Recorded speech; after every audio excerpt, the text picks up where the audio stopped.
Okay, this next effect is going to be fairly simple. It may take a little bit of time to prep it, but we're going to be able to pull it off without having to do a whole lot in regard to fancy effects. Just a lot of layer work. And what we're going to do is create a circular array of some highlighters, and we're gonna have those come into the screen, creating a circular pattern. So we're going to start off by making a new composition. We're going to double click in our project window, and we'll pick all of these highlighters: orange, yellow, green, and blue. Click open. Drag them all into our window, and we're going to have a little bit of work to do as far as getting these things scaled right. So we're going to scale these down to the proper size, and it looks like 27 is going to do it. So we're going to take this orange highlighter, press S, scale it down to 27, and we'll take our yellow, press S, scale it down to 27 as well. Okay. Now we're going to arrange these in such a way that they create a circular pattern. And so we're going to take this first one. It's a little tedious, but it's very easy to do. These have been prepped in Photoshop, so there is no background information, as you can see here, just the element itself. So we're gonna get these things set up in the positions that they need to be in. We'll choose our green, and we'll hit rotate, which is also the W key.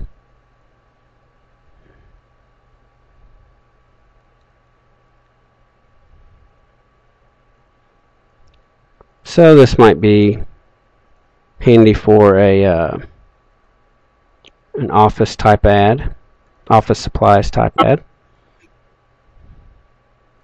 Get these positioned evenly. We're going to go to orange. Again, go to rotate. We're going to go to move. And we're going to put that on top. That's kind of the pattern that we're going with here. And we're going to go ahead and take the yellow, duplicate that, drag that to the top, move it over to here, hit W to rotate, V to move it down. W and V, you'll go back and forth between quite a bit. And we'll take our green, copy that, Control D, take the copy, move it up, move it over, W to rotate, V to move it into place, and next will be our blue again. Control D, move it to the very top, move it out, W to rotate, V to move, and so on. And I'll tell you what, let's copy that orange, Control D, let's move it to the very bottom, and let's fill this area over here. W to rotate, V to move, and we don't have to worry that it's kind of going off the screen, or that it's some of this is going to go off the screen. We do have the ability to scale this entire unit as we pre-compose it and nest this composition into another one. So what we'll do is we'll go ahead and do that right now. We're going to go to Composition, Composition. Keep that at Comp. And we're going to drag Comp 1 into comp 2. Now you see that it does cut this off here. So we are going to have to go back and just go ahead and move all of these in, at least to where they're all in the screen right there. So we're going to go to comp 2. We can take comp 2 and we can scale that whole thing down just a little bit. Of course, we don't want that part shown. Or we could put a nice little layer effect on top of that. Perhaps a color similar to what we've already got. Maybe a light blue. Squash that down. Drag it down. And we could have a little title bar here, or an advertisement saying highlighters 99 cents each, or something to that effect. Typically it would be nicer looking if we put it behind and take this composition and move in. It would look a little better like that, which would mean that we would need to just go ahead and make this full screen. Make it look a little better. Okay, so we're going to go back to this composition, and we're going to see that we get these to come in one by one, either right to left or left to right. And what we're going to do that is zoom in on a timeline quite a bit, down to the frame level. I want this to happen fairly quickly. So what we're going to do is we're going to pick the first layer, select the last layer, or shift click the last layer, and that'll pick everything in between. I'm going to drag this over about 5 frames. That's going to be 1/6 of a second. So it's going to happen fairly quickly. We're going to hit Alt, right bracket, to cut the right half of all those, or everything to the right of this time marker is going to be cut off on each layer. With those selected, we're going to go to Animation, Keyframe Assistant, Sequence Layers.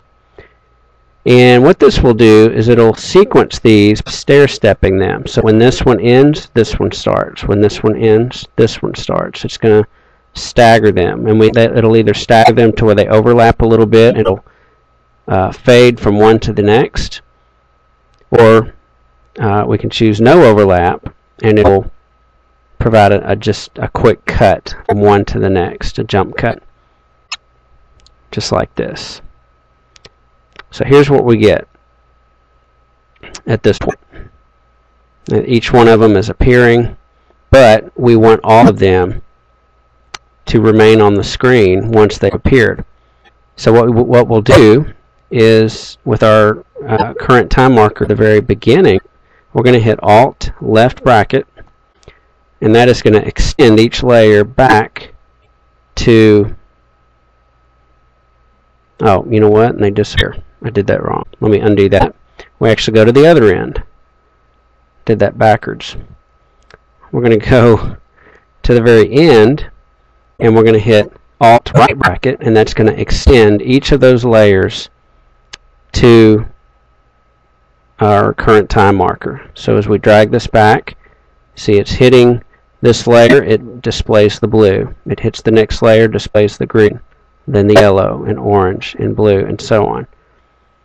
So if we drag our time marker over here, we'll say right here, we'll press N to end our work area there. We'll hit RAM Preview,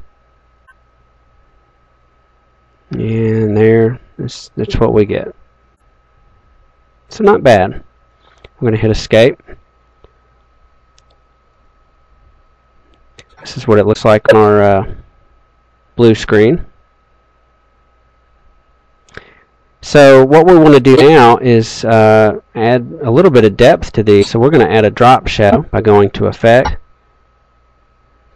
Perspective, Drop Shadow. I'm going to press E to get into the drop shadow, increase the distance, and we want to increase or change the direction so we can see more of the shadow there. Right about there. And we're going to adjust the softness of the shadow. And I don't like that distant or that direction. Let's change it to right about there. And that's going to make it look like they're really there, that they're really sitting on a surface. And you see it only adds that shadow to what's there at the moment. So as a new marker or a new highlighter appears, there's another there's a shadow for it as well. So that is how we're going to create elements that come in making a circular pattern appearing as if they're sitting on an actual surface.